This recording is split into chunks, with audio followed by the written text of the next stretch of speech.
અને કન્વીનર નક્કી કરવાનું હોવું જોઈએ। જેડીયુના મહાસચિવ કેસી ત્યાગીએ કહ્યું, તાત્કાલિક અસરથી ગઠબંધનનો ચહેરો નક્કી કરો। લોકસભા ચૂંટણીને લઈને કોંગ્રેસે નેશનલ એલાયન્સ કમિટી બનાવી। અશોક ગહેલોત, ભૂપેશ બઘેલનો સમાવેશ। મુકુલ વાસનિક, સલમાન ખુરશીદ, મોહન પ્રકાશને પણ અપાયું સ્થાન। સંસદમાં સુરક્ષા ચૂક મુદ્દે વિરોધ કરનાર સાંસદો સસ્પેન્ડ। આજે એક જ દિવસમાં વિપક્ષના 57 સાંસદો સસ્પેન્ડ। લોકસભાના 49 અને રાજ્યસભાના 8 સાંસદો સસ્પેન્ડ। ગઈકાલે વિપક્ષના 84 સાંસદો કરાયા હતા સસ્પેન્ડ।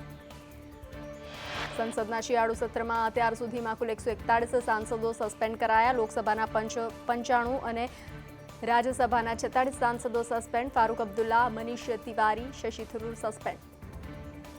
સંસદ સત્રમાંથી વિપક્ષના કેટલાક સાંસદોને સસ્પેન્ડ કરાતા વિરોધ। ગાંધી પ્રતિમાની સામે વિપક્ષના નેતાઓએ વિરોધ નોંધાવ્યો। વિપક્ષના સાંસદોએ સંસદની સુરક્ષા ચૂક મુદ્દે વિરોધ કર્યો। લોકશાહીના મંદિરમાં સાંસદોએ ગરિમા ચૂકી। ટીએમસીના સાંસદ કલ્યાણ બેનર્જીએ કરી રાજ્યસભાના અધ્યક્ષની મિમિક્રી। સંસદ બહાર રાજ્યસભાના અધ્યક્ષની ઉડાવાઈ મજાક। સંસદની બહાર ધરણા પર બેસેલા સાંસદોની હલકી કક્ષાની કરતૂત। રાજ્યસભાના અધ્યક્ષ જગદીપ ધનખડે કહ્યું, મિમિક્રીની ઘટના શરમજનક। સંસદ ભવનમાં ભાજપના સંસદીય દળની બેઠક મળી। પીએમ મોદીએ કહ્યું, આપણે દેશ બનાવવા માટે વિચાર કરી રહ્યા છીએ, જ્યારે વિપક્ષ દેશને ઉખાડવા માટે વિચાર કરી રહ્યું છે। સંસદમાં સુરક્ષા ચૂક મુદ્દે પીએમના વિપક્ષ પર પ્રહાર। કહ્યું, આરોપીઓનું સમર્થન કરવું એ દુર્ભાગ્યપૂર્ણ। સુરક્ષાનું ઉલ્લંઘન કરનારને વિપક્ષનું સમર્થન। દુબઈમાં આઈપીએલ 2024નું ઓક્શન। મિશેલ સ્ટાર્ક આઈપીએલ ઇતિહાસનો સૌથી મોંઘો ખેલાડી બન્યો। કોલકાતા નાઇટ રાઇડરે સ્ટાર્કને 24.75 કરોડમાં ખરીદ્યો। આઈપીએલમાં પેટ કમિન્સને સનરાઇઝ હૈદરાબાદે 20.5 કરોડમાં ખરીદ્યો, તો ચેન્નાઈમાં સુપર કિંગ ડેરેલ મિશેલની 14 કરોડમાં ખરીદી। આઈપીએલની હરાજીમાં રોવમન પોવેલને આરઆરએ 7.40 કરોડમાં ખરીદ્યો। ટ્રીવન્સ હેડને સનરાઇઝ હૈદરાબાદે 6.80 કરોડમાં ખરીદ્યો। લાલકૃષ્ણ અડવાણી અને મુરલી મનોહર જોશીને રામ મંદિર પ્રાણ પ્રતિષ્ઠા પ્રસંગે આમંત્રણ। હવે 22 જાન્યુઆરીએ રામ મંદિર ઉદ્ઘાટનનું અપાયું આમંત્રણ। પહેલા ઉદ્ઘાટન પ્રસંગે ન આવવા કરી હતી અપીલ। રામ મંદિર માટે આંદોલન કરનાર વરિષ્ઠ નેતાઓને આમંત્રણ। વિશ્વ હિન્દુ પરિષદે બંનેને આપ્યું આમંત્રણ। અગાઉ ટ્રસ્ટના મહાસચિવ ચંપત રાયે ન આવવા કરી હતી અપીલ। સ્વાસ્થ્યને જોતા બંનેને ન આવવા કરી હતી અપીલ। જ્ઞાનવાપી કેસમાં મુસ્લિમ પક્ષને મોટો ઝટકો। અલ્હાબાદ હાઈકોર્ટે મુસ્લિમ પક્ષની તમામ અરજી ફગાવી। હાઈકોર્ટે કહ્યું, વારાણસી કોર્ટે 6 મહિનામાં સુનાવણી પૂર્ણ કરે। મુસ્લિમ પક્ષોએ સર્વેનો કર્યો હતો વિરોધ। દેશમાં ફરી કોરોનાએ માથું ઝૂક્યું। છેલ્લા 24 કલાકમાં કોરોનાના 335 કેસ નોંધાયા। કોરોનાના કારણે 5 લોકોના મોત થયા। નવો વેરિયન્ટ JN.1 મળી આવતા કેન્દ્ર સરકાર સતર્ક। ઇન્ફ્લુએન્ઝા જેવી બીમારીના આંકડા પર નજર રાખવા સૂચના અપાઈ। કેરળમાં કોરોનાના નવા વેરિયન્ટનો કેસ નોંધાયો। 79 વર્ષની મહિલામાં JN.1 સબ વેરિયન્ટની પુષ્ટિ થઈ। કેન્દ્ર સરકારે રાજ્યને એડવાઇઝરી ઇસ્યુ કરી। એમ્સના ડોક્ટર્સે કહ્યું, નવા વેરિયન્ટના કેસમાં થઈ શકે છે વધારો। કેરળમાં નવા વેરિયન્ટ JN.1નો પ્રથમ કેસ। કેરળમાં કોરોનાના નવા 111 કેસ નોંધાતા ચિંતા વધી। કોરોનાના કુલ દર્દીઓ 1634। કેરળના આરોગ્ય પ્રધાન વીણા જોર્જે કહ્યું, ચિંતા કરવાની જરૂર નથી। જીનોમ સિક્વન્સિંગથી પેટા પ્રકારની ઓળખ।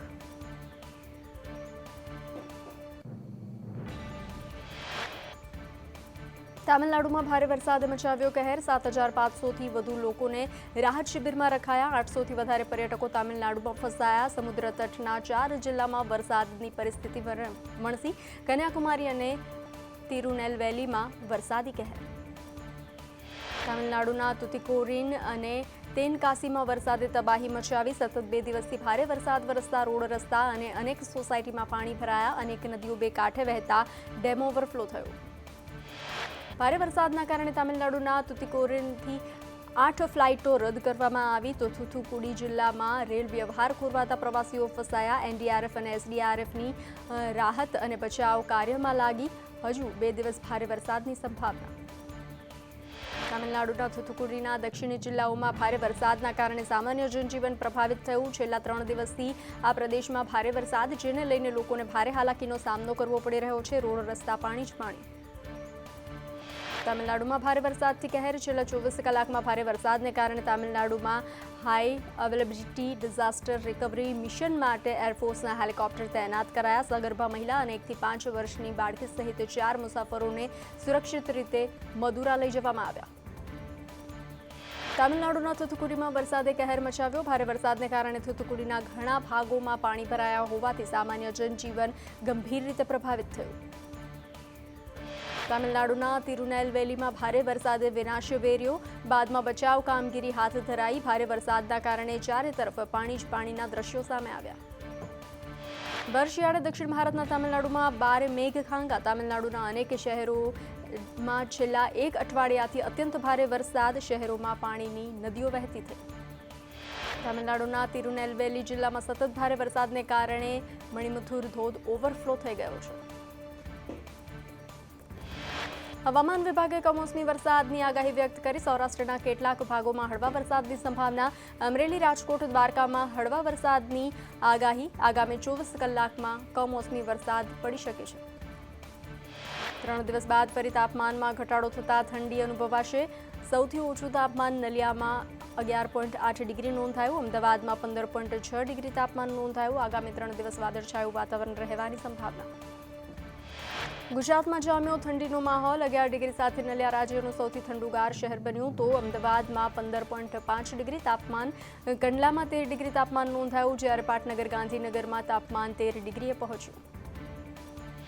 રાજ્યમાં ઠંડી વધતા ડીસામાં 13.4 ડિગ્રી, વડોદરામાં 14 ડિગ્રી, કેશોદમાં 14.5 ડિગ્રી, રાજકોટમાં 15 ડિગ્રી તાપમાન, જ્યારે ભુજમાં 13.9 ડિગ્રી તાપમાન પહોંચ્યું. તો અમરેલીમાં 17 ડિગ્રી, સુરેન્દ્રનગરમાં 15 ડિગ્રી તાપમાન નોંધાયું.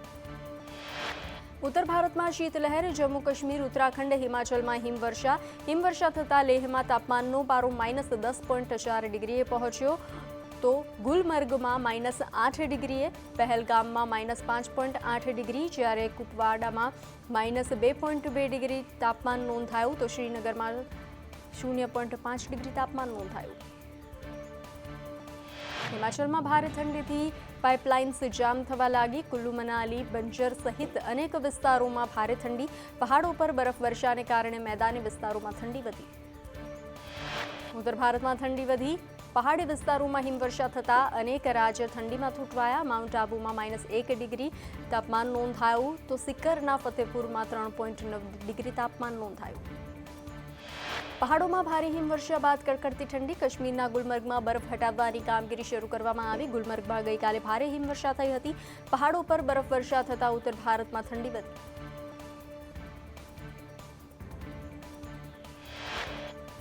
લોકસભા ચૂંટણી પહેલા જ ગુજરાત વિપક્ષની વિકેટો પડવાનો દોર યથાવત. આપ બાદ હવે કોંગ્રેસના ખંભાતના ધારાસભ્ય ચિરાગ પટેલનું રાજીનામું. વિધાનસભા અધ્યક્ષ શંકર ચૌધરીને રાજીનામું સોંપ્યું.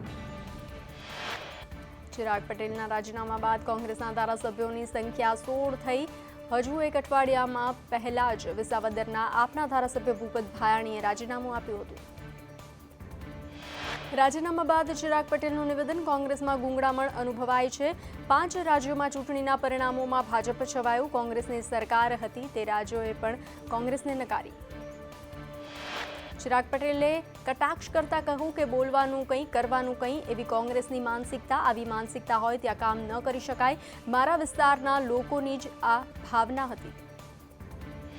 રાજીનામું આપનાર ચિરાગ પટેલના કોંગ્રેસ પર મોટા આરોપ. હજુ અનેક ધારાસભ્યો કોંગ્રેસમાંથી રાજીનામા આપી શકે છે. કોંગ્રેસમાં જૂથવાદ ચરમસીમાએ છે. કોંગ્રેસમાં દિલ્હીથી સ્વિચ ઓન ઓફ થાય છે. ચિરાગ પટેલે કોંગ્રેસના કેન્દ્રીય નેતૃત્વ પર ટોણો માર્યો. કહ્યું કોંગ્રેસના સેન્ટ્રલ લીડરો ઘરડા થઈ ગયા છે. કોંગ્રેસના અધ્યક્ષ 2 જણે ગાડીમાં બેસાડવા પડે છે. કોંગ્રેસના નેશનલ નેતાઓ ચેમ્બરમાંથી બહાર નથી આવતા. ચિરાગ પટેલ ભ્રષ્ટાચાર મુદ્દે કોંગ્રેસને આડે હાથે લીધી. કોંગ્રેસને ઉઘરાણા સિવાય કંઈ આવડતું નથી. કોંગ્રેસ વર્ષો પહેલા હીરો હતી, આજે ઝીરો છે. મારા પર જનતાએ મૂકેલા વિશ્વાસને હું જાળવી રાખીશ.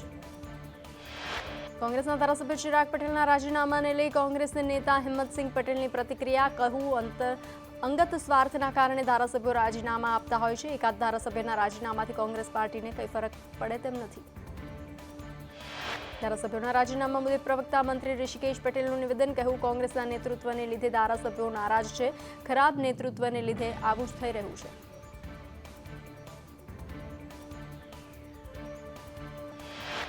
લોકસભા ચૂંટણી પહેલા વધુ એક એમએલએ રાજીનામું આપશે. આવતીકાલે વધુ એક ધારાસભ્યનું રાજીનામું પડશે. આમ આદમી પાર્ટીના સુધીર વાઘાણી આપી શકે છે રાજીનામું.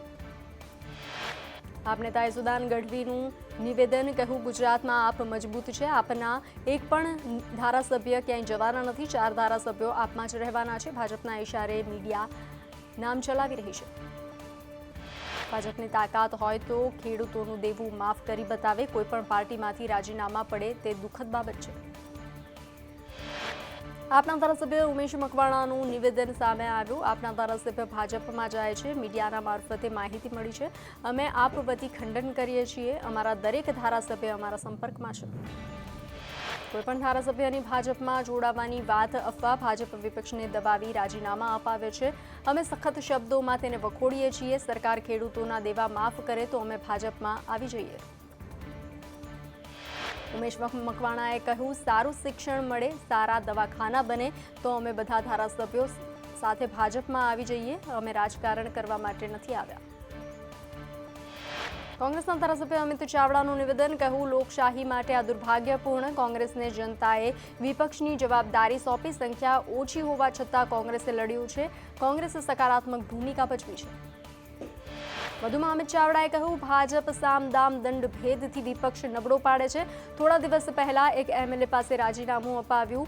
એક વ્યક્તિના જવાથી કોઈ ફરક પડવાનો નથી. આજે કોંગ્રેસના એક ધારાસભ્યએ રાજીનામું આપ્યું. કોંગ્રેસ પોતાની વિચારધારાને વળગી રહી છે. ખંભાતની પ્રજા સાથે દગો કર્યો છે. ચિરાગ પટેલે ખંભાતની જનતા આવનારા દિવસોમાં જવાબ આપશે. કોંગ્રેસની વિચારધારા એ ગુજરાતને જોડવાનું કામ કર્યું. ચિરાગ પટેલના રાજીનામા પર ભાજપનું નિવેદન. ઋત્વિજ પટેલે કહ્યું, ભાજપ પર ખોટું દોષારોપણ કરે છે કોંગ્રેસ. સમગ્ર દેશમાં કોંગ્રેસ તૂટી રહી છે.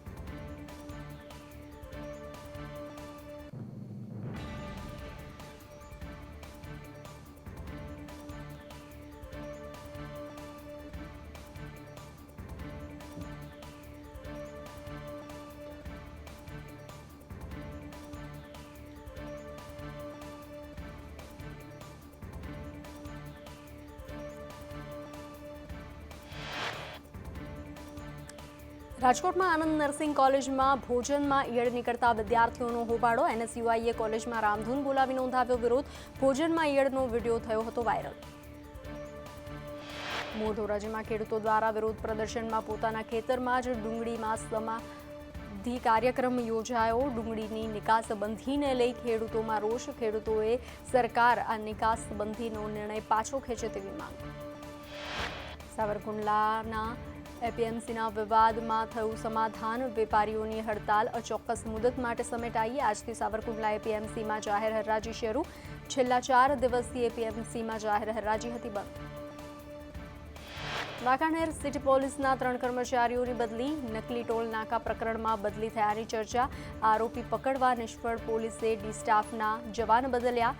દિવ્યરાજસિંહ અને કૃષ્ણસિંહ ઝાલાની આંતરિક બદલી. દ્વારકામાં આવી પહોંચી 1 કિલો સોના અને 7 કિલો ચાંદીથી બનેલા સુવર્ણ પાદુકા. સમગ્ર દેશમાં પરિભ્રમણ કરી અયોધ્યા રામ મંદિરમાં આ સુવર્ણ પાદુકા બિરાજશે. 22 જાન્યુઆરીના રોજ અયોધ્યામાં શ્રીરામ મંદિરમાં શ્રીરામ વિરાજમાન થશે. જૂનાગઢના 2 સાધુઓને પ્રાણ પ્રતિષ્ઠા મહોત્સવનું આમંત્રણ. ગિરનાર મંડળના શેરનાથ બાપુ અને ઇન્દ્રભારતી બાપુને આમંત્રણ. ભાવનગર સોમનાથ હાઈવે પર ઇકો અને છકડો રિક્ષા વચ્ચે અકસ્માત. અકસ્માતમાં 5 લોકોને પહોંચી ઈજા.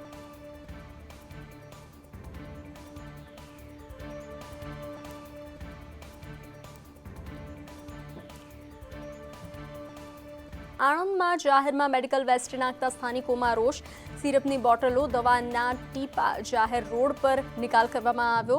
હોસ્પિટલ દ્વારા મેડિકલ વેસ્ટનો નિકાલ કરાયા હોવાની આશંકા. આરોગ્ય વિભાગ, જીપીસીબી અને ડ્રગ વિભાગને એકબીજાને ખોટ.